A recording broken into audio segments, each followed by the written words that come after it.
আমি 1971 সনের সেপ্টেম্বর মাসে ঢাকায় আমি পুরনো ঢাকার এক বাসায় আমার সংসার পাতি 1 সেপ্টেম্বর 1971।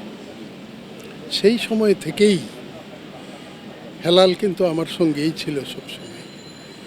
কারণ সে হল লাইফ শেষ হওয়ার পরে যখন দেশ স্বাধীন হওয়ার পরে পূর্ব দেশে জয়েন করলো, সে তখন আমার বাসায় থাকতো। এরপরে আমি সরকারি চাকরিতে ঢুকলাম 72 সালে বিসিএস পরীক্ষা দিয়ে সরকারি চাকরিতে ঢুকলাম। ফলত আমি সরকারি বাসা পেয়েছি বিভিন্ন এলাকায়, সরকারি বাসাতে থেকেছি এবং সব সময়ই হেলাল আমার সঙ্গেই থেকেছে। বহুবার আমি আমার স্ত্রী আমরা বহু চেষ্টা করেছি তাকে সংসারী করার জন্য, কিন্তু উই হ্যাভ আটারলি ফেইল। তাকে কনভিন্স করতে পারি নাই সংসার জীবনে প্রবেশ করার জন্য।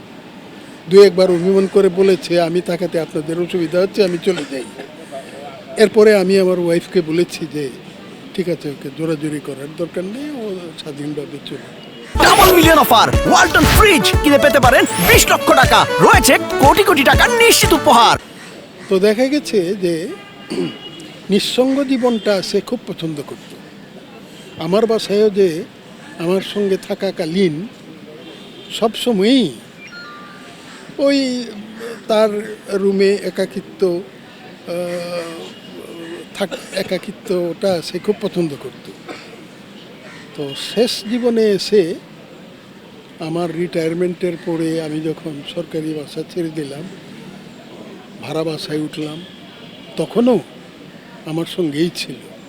তারপর অফ লেট যখন আমি বর্তমান বাসায় যে আমি শিফট করার পরে ওখান থেকে সে একটু আমাদের থাকারও একটু অ্যাকোমোডেশনে একটু হচ্ছিল, কনজেশন হচ্ছিল, তবুও তার জন্য ব্যবস্থা আমি করেছিলাম। কিন্তু তখন সে অ্যাডামেন্ট হয়ে বলল যে না, আমি একটু এখন একাকিত্ব আমি পছন্দ করি।